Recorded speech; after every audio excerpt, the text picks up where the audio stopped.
Chapter 2.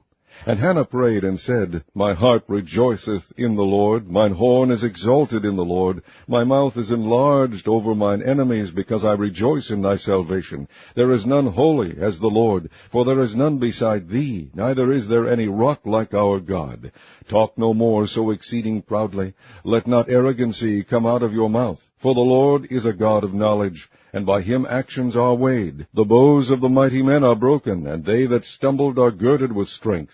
They that were full have hired out themselves for bread, and they that were hungry ceased. So that the barren hath borne 7, and she that hath many children is waxed feeble. The Lord killeth, and maketh alive. He bringeth down to the grave, and bringeth up. The Lord maketh poor, and maketh rich. He bringeth low, and lifteth up.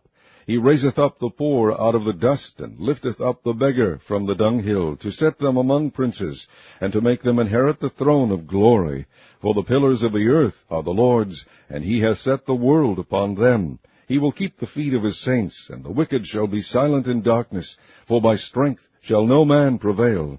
The adversaries of the Lord shall be broken to pieces.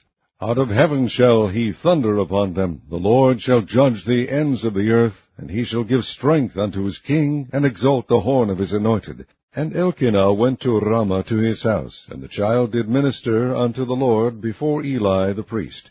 Now the sons of Eli were sons of Belial. They knew not the Lord. And the priest's custom with the people was, that when any man offered sacrifice, the priest's servant came, while the flesh was in seething, with a flesh hook of 3 teeth in his hand, and he struck it into the pan, or kettle, or cauldron, or pot. All that the flesh hook brought up the priest took for himself. So they did in Shiloh unto all the Israelites that came thither. Also, before they burnt the fat, the priest's servant came, and said to the man that sacrificed, Give flesh to roast for the priest, for he will not have sodden flesh of thee, but raw. And if any man said unto him, Let them not fail to burn the fat presently, and then take as much as thy soul desireth, then he would answer him, Nay, but thou shalt give it me now, and if not, I will take it by force. Wherefore the sin of the young men was very great before the Lord, for men abhorred the offering of the Lord. But Samuel ministered before the Lord, being a child, girded with a linen ephod. Moreover, his mother made him a little coat, and brought it to him from year to year, when she came up with her husband to offer the yearly sacrifice. And Eli blessed Elkanah and his wife, and said, The Lord give thee seed of this woman for the loan which she is lent to the Lord. And they went unto their own home. And the Lord visited Hannah, so that she conceived and bare 3 sons and 2 daughters. And the child Samuel grew before the Lord. Now Eli was very old, and heard all that his sons did unto all Israel, and how they lay with the women that assembled at the door of the tabernacle of the congregation.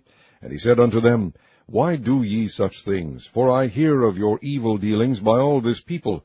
Nay, my sons, for it is no good report that I hear. Ye make the Lord's people to transgress. If one man sin against another, the judge shall judge him. But if a man sin against the Lord, who shall entreat for him? Notwithstanding, they hearkened not unto the voice of their father, because the Lord would slay them. And the child Samuel grew on, and was in favor both with the Lord and also with men.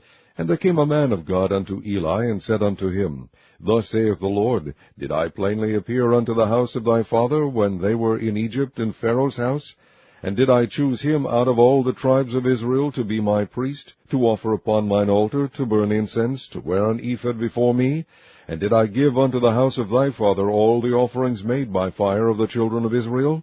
Wherefore kick ye at my sacrifice, and at mine offering, which I have commanded in my habitation, and honourest thy sons above me, to make yourselves fat with the chiefest of all the offerings of Israel my people. Wherefore the Lord God of Israel saith, I said indeed that thy house, and the house of thy father, should walk before me forever. But now the Lord saith, Be it far from me, for them that honour me I will honour, and they that despise me shall be lightly esteemed. Behold, the days come that I will cut off thine arm, and the arm of thy father's house, that there shall not be an old man in thine house. And thou shalt see an enemy in my habitation, in all the wealth which God shall give Israel. And there shall not be an old man in thine house forever. And the man of thine, whom I shall not cut off from mine altar, shall be to consume thine eyes, and to grieve thine heart, and all the increase of thine house shall die in the flower of their age. And this shall be a sign unto thee, that shall come upon thy 2 sons, on Hophni and Phinehas. In one day they shall die both of them. And I will raise me up a faithful priest, that shall do according to that which is in mine heart and in my mind. And I will build him a sure house, and he shall walk before mine anointed forever. And it shall come to pass, that every one that is left in thine house shall come, and crouch to him for a piece of silver and a morsel of bread, and shall say, Put me, I pray thee, into one of the priest's offices, that I may eat a piece of bread.